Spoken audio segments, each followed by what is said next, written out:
Let's bring in Now News Nation contributor Kurt Bardello, Democratic strategist, and also Malik Abdul, Republican strategist, radio talk show host. I did think I was reading through a lot of the quotes from Trump.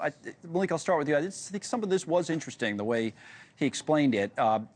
Hitting a nerve is one thing, and also just talking about the fact that he made some moves, the way he was thinking about abortion, for example, leaving it up to the states, the way he was thinking about early voting, that he embraced it and was convinced to embrace it, the RFK endorsement. There was a bunch in there that was interesting. What about these kind of strategic moves that Trump alludes to in the piece, and what was the key for his victory? I'm glad you framed it that way, as strategic move, because that's what we were hearing from the campaign all along. I've been on this network a number of times, and that's exactly what had been reported, that because of Susie Wiles and many of the people around the campaign, that they were focused on not just data, but they had a strategy. And they knew at the time, I think that Democrats, what ultimately happened is that Democrats misread the 2022 midterms, and they assumed, because there had been races around where abortion was the issue, they misread the electorate and assumed that hating Donald Trump or being against MAGA, that was going to be enough, as people were feeling economic anxiety in the country. And ultimately, people responded to that. So I think that Donald Trump alluded to a number of things that his campaign did, as a matter of fact, that worked for him in the end. I think one of the things about Trump, Kurt, I don't know if you agree or disagree, but whether you like him or not, is that he does get a sense sometimes instinctively of where people are and how to take advantage of that in a really, really simple way that can be explained and, not getting in the weeds too much. And I looked at a quote, I'll put it up on the screen, Kellyanne Conway, of course, has advised him for years. And I read it, I said, this is interesting. So she says, Donald Trump is a complicated person with simple ideas. And way too many politicians are the exact opposite. Kurt?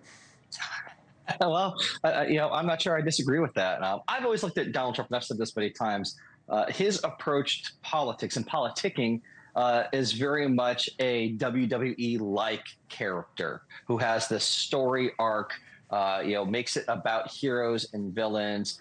There is a very clear storyline if you're following Donald Trump and his campaign.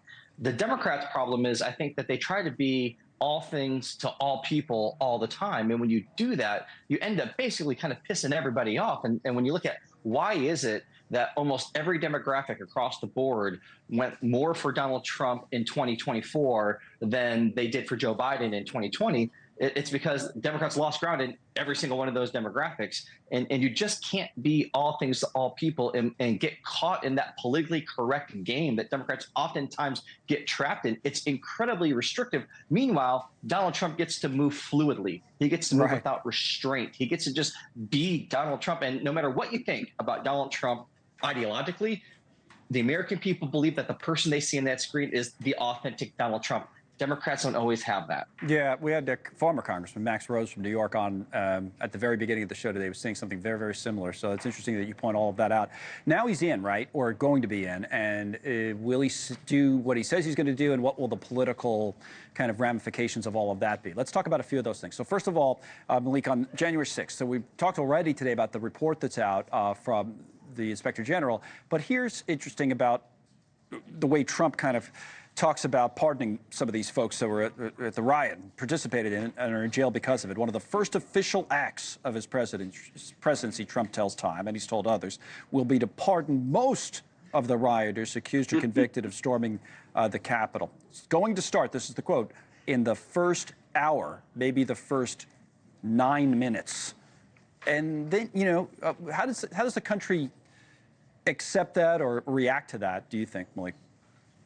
Well, I don't know if it's going to be with one of the first things that he does, but I think what happened is that Joe Biden, not because he pardoned his son, but because he essentially pardoned his sons for crimes that he hasn't even been charged with, gave him immunity for crimes that he hadn't been charged with. I think that this is something, although Donald Trump was definitely considering doing it, and people have been have been pressuring him to do it, I think that Joe Biden's pardon of Hunter opened up the door. So but what I expect to see is not that there are the people who've been convicted for those violent crimes, attacking police officers and anything like that. I think that you'll see a commutation of sentences for many of the people. I think the last I looked, it was about 1,186 people who were simply charged with being on the Capitol grounds, not necessarily entering the Capitol, but being on the Capitol grounds, as well as those some who went into the Capitol. But they were not convicted for any type of violent crimes. He's probably going to target those people. Yeah, I mean, he said most, but you're right. Maybe he does make some distinction, but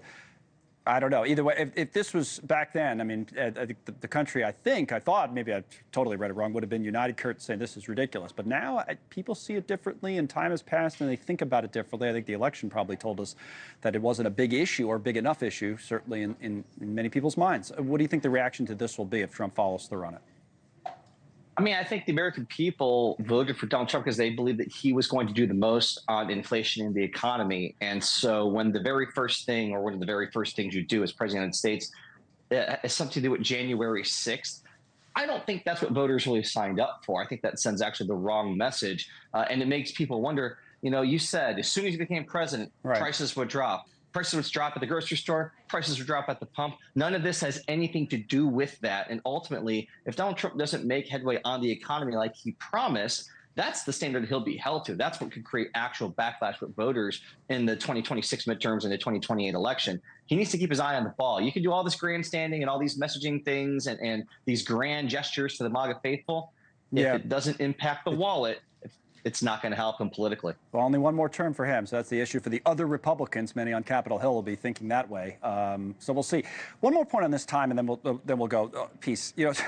Trump, no matter what you think, again, even people who are big supporters, I think, would agree. It can be a piece of work sometimes with the way he phrases things and the kind of the audacity, Malik, of what he says. For example, on this transgender issue, I want to put this up on the screen and Malik, see what you think of this. This is his quote: "I don't want to get into this bathroom issue because it's a very small number of people we're talking about. And it's ripped apart the country. So they'll have to settle whatever the law finally agrees." We're talking about a very small number of people. And we're talking about it so it gets massive coverage. And it's not a lot of people.